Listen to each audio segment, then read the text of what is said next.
पिछले महीने 1,86,000 नहीं पे कर सकिया। मेरी जेब च 2 लाख रुपए का बिल जे 2,06,000 रुपया रेंट ते रहना वा। 32,000 रुपया ड्राइवर तनख्वाह वे।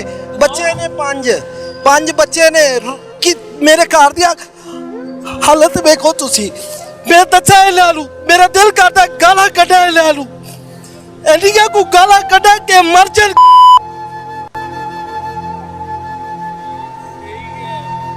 जलील करके रख दिता इन्होंने। बिल अदा नहीं किए जा रहे, अल्लाह जानता है। ए देखो कि हालत देखो, बच्चे भूखे बैठे ने। मैं उन्होंने कहा मैं चला बीबी।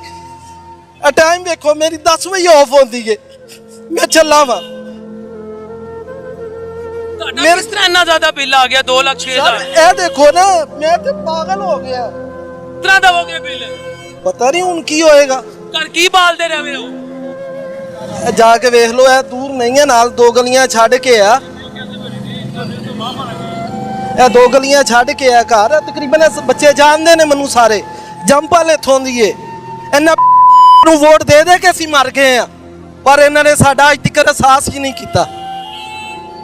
ਘਰ ਤੇ ਭੁੱਖ ਵੀ ਆ ਗਈ ਹੋਣੀ ਹੈ। ਮੈਂ 100% ਕਹਿ ਰਿਹਾ। ਜੀ ਕਿਹਾ ਨਹੀਂ ਮੈਂ ਕੀ ਬਾਲਦਾ ਰਿਹਾ। ਸਰ ਹਰ ਜਗ੍ਹਾ ਤੇ ਗਿਆ, ਉਹ ਕਹਿੰਦੇ ਤੁਹਾਨੂੰ ਪੇ ਕਰਨਾ ਪੈਣਾ ਹੈ, ਤੁਸੀਂ ਬੱਤੀ ਚੋਰੀ ਕਰਦੇ ਰਹੇ ਹੋ। 2 ਪੱਖੇ ਨੇ, ਫ੍ਰਿਜ ਹੈ, ਇਸ ਤੋਂ ਇਲਾਵਾ ਕੋਈ ਚੀਜ਼ ਨਹੀਂ।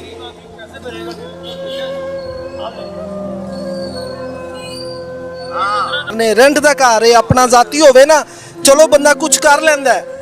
ਤੇ ਤੁਸੀਂ 2,06,000 ਕਿਸ ਤਰ੍ਹਾਂ ਦੇਵੋਗੇ ਹੁਣ ਅਸੀਂ ਕੀ ਦੇਈਏ?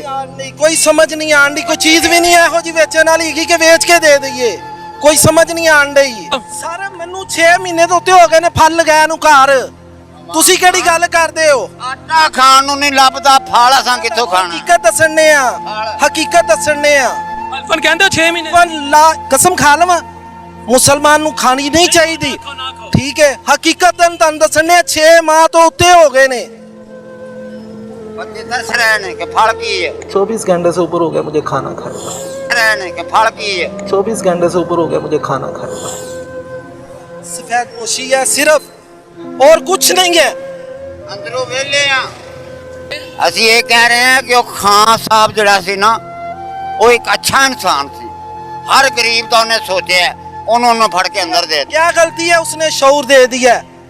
आज सन 2013 से पहले ये जितनी आवाम खड़ी है, किसी को पता नहीं था कि क्या हो रहा है।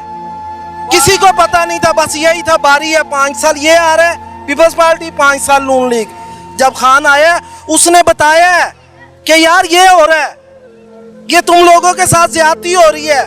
पता चला है आवाम को, उसकी सजा अब हमें भी मिल रही है, उसको भी मिल रही है। उसे तो मिल ही रही है, लेकिन हमें भी मिल रही है।